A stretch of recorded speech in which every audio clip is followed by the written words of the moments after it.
언니, 이번 명절에 아들한테 용돈 많이 받았어? 동네 친한 동생의 말에 저는 고개를 살짝 가로저었습니다. 아니, 이젠 받지 않기로 했어. 동생은 눈을 동그랗게 뜨고 물었죠. 왜? 아들한테 용돈 받는 게 뭐 어때서? 그 순간 제 머릿속엔 얼마 전 있었던 일이 떠올랐습니다. 당연하게 받아왔던 그 용돈이 사실은 자식에겐 큰 짐일지도 모른다는 사실, 우리 한번 진지하게 생각해 보면 어떨까요? 그리고 우리 부모 세대의 진짜 품위와 자존심은 때론 받지 않는 선택에서 시작된다는 걸 함께 돌아보려고 합니다. 영상 끝까지 함께 해주세요. 오늘 이 이야기가 여러분 마음에도 따뜻한 울림이 되었으면 합니다.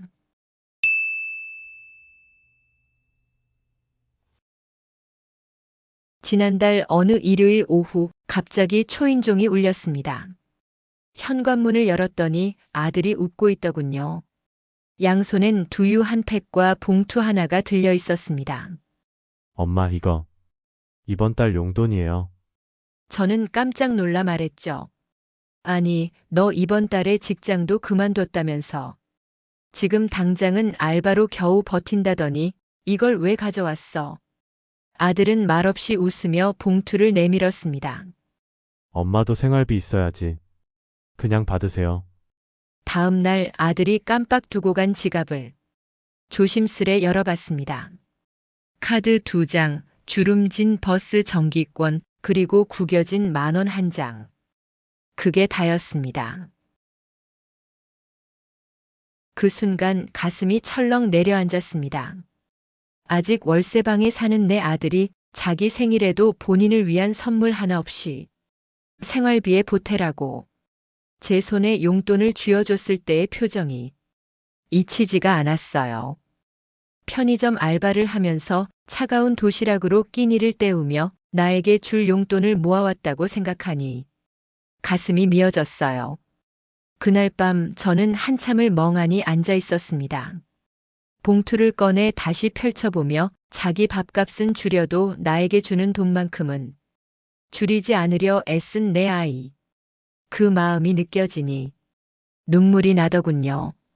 이건 단순한 돈이 아니었습니다.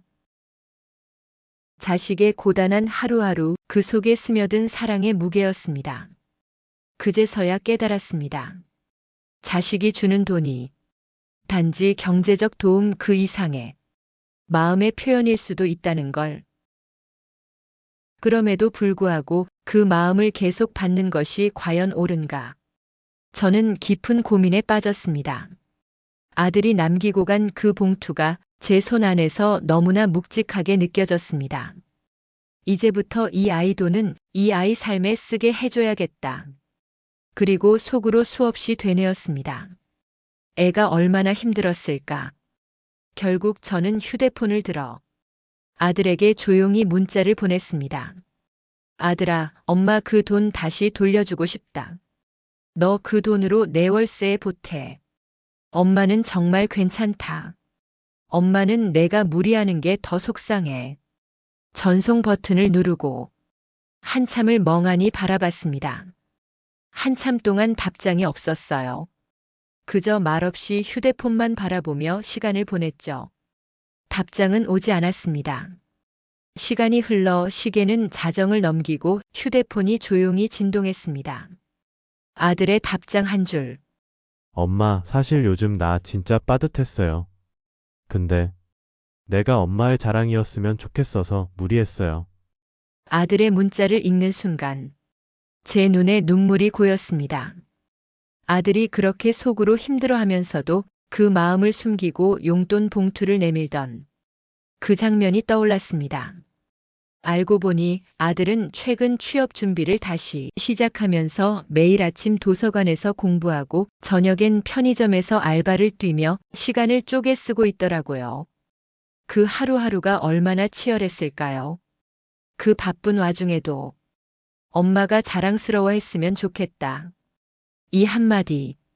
그게 제 마음을 가장 아프게 그리고 가장 따뜻하게 만들었습니다.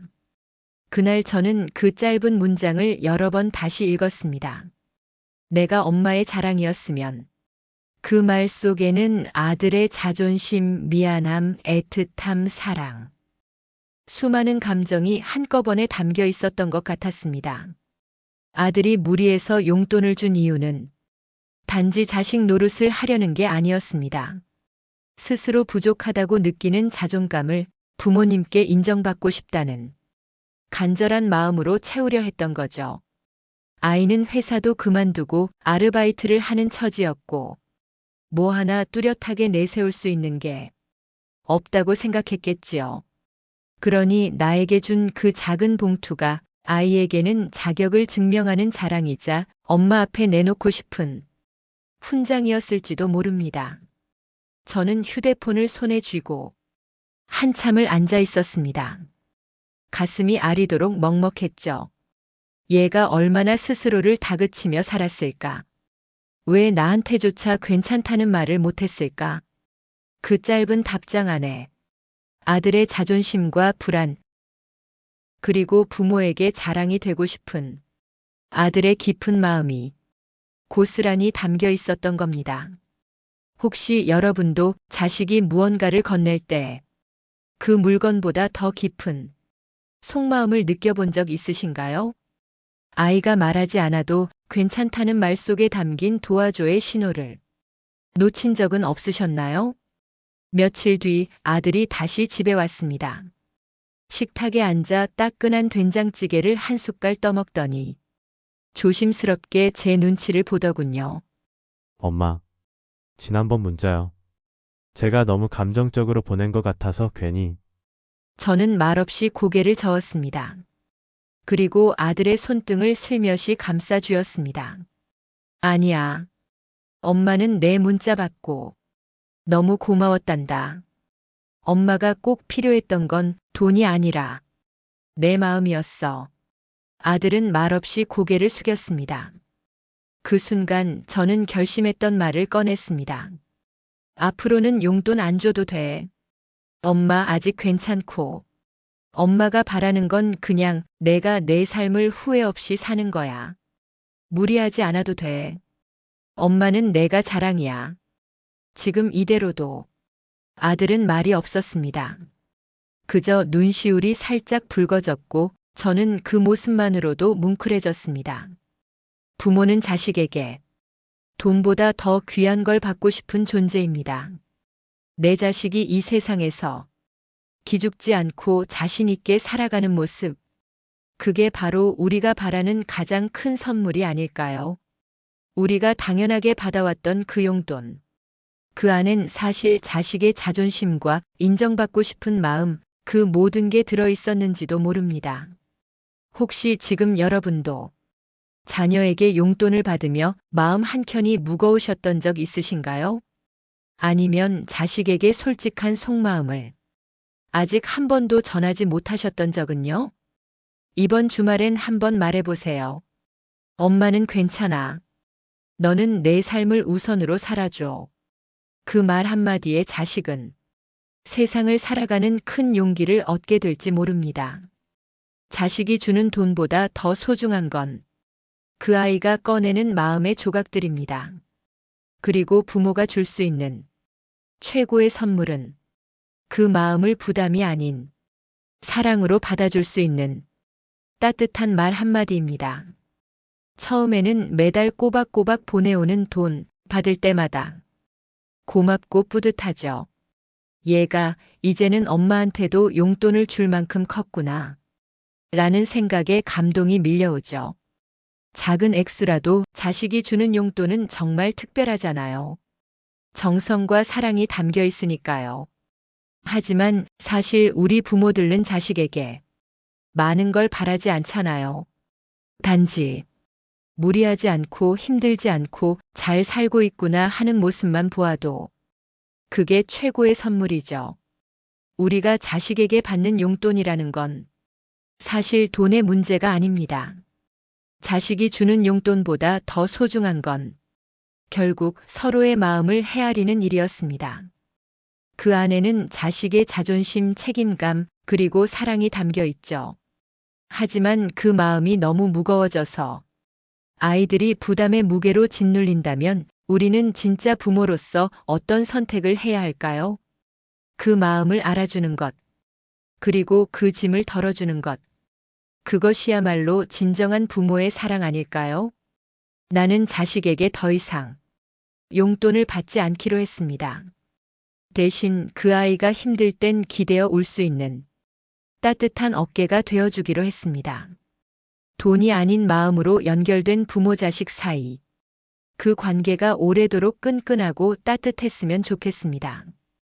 혹시 여러분도 지금 자녀에게 말하지 못한 진심이 있다면 오늘 한번 전해보세요. 내가 힘들어하지 않았으면 좋겠어. 엄마, 아빠는 내가 웃는 게 제일 좋아. 그 말 한마디가 그 아이의 내일을 바꾸는 선물이 될 수 있습니다. 자식의 용돈보다 중요한 건 자식의 마음을 먼저 헤아릴 줄 아는 부모로서의 지혜입니다. 오늘 이야기가 부모와 자식 사이의 진심을 다시 한번 돌아보는 시간이 되었길 바랍니다.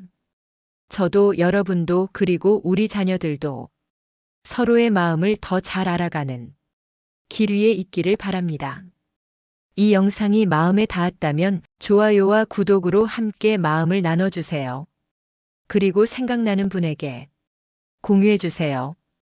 다음 이야기도 따뜻한 마음으로 찾아뵙겠습니다. 감사합니다.